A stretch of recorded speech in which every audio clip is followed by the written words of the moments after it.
Taki Malik jual sepeda Brompton seharga lebih dari 700 juta, uangnya dipakai untuk bangun masjid. Selebgram Taki Malik menjual sepeda kesayangannya merek Brompton yang punya banyak kisah dan cerita tak terlupakan. Sepeda Brompton hijau bergaris oranye itu dibeli Reza Paten, pengusaha asal Surabaya, Jawa Timur. Taki Malik menjual sepeda kesayangannya tersebut melalui lelang di akun media sosialnya. Berapa Reza Paten membeli sepeda Taki Malik itu?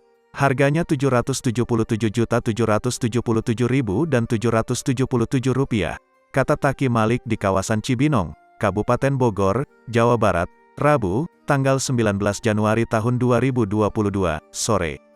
Saat itu Reza Paten menyerahkan uang tunai sesuai harga yang telah disepakati kepada Taki Malik. Uang hampir 1 miliar rupiah tersebut dibawa Reza Paten dalam sebuah koper merah marun berukuran sedang.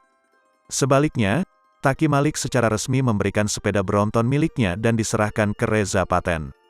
Taki Malik menyebutkan, uang tersebut bukan masuk ke kantong pribadinya. Sebab, Taki Malik akan memanfaatkan uang itu untuk membangun sebuah masjid di Cibinong.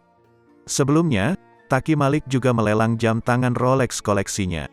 Pengusaha Gilang Widya Pramana alias Juragan 99 yang kemudian memenangkan lelang jam tangan Rolex Taki Malik senilai 1,1 miliar.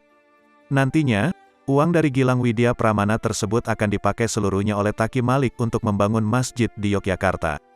Kalau hasil lelang sepeda Brompton, akan dipakai untuk membangun masjid di Cibinong, kata Taki Malik. Reza Paten senang akhirnya bisa mendapatkan sepeda Brompton milik Taki Malik, setelah sebelumnya kalah nilai dengan Gilang Widya Pramana saat berburu jam tangan Rolex itu. Bukan soal menang atau kalah sebenarnya, tetapi manfaat dari uang setelah lelang itu, yang dipakai untuk membangun masjid, kata Reza Paten.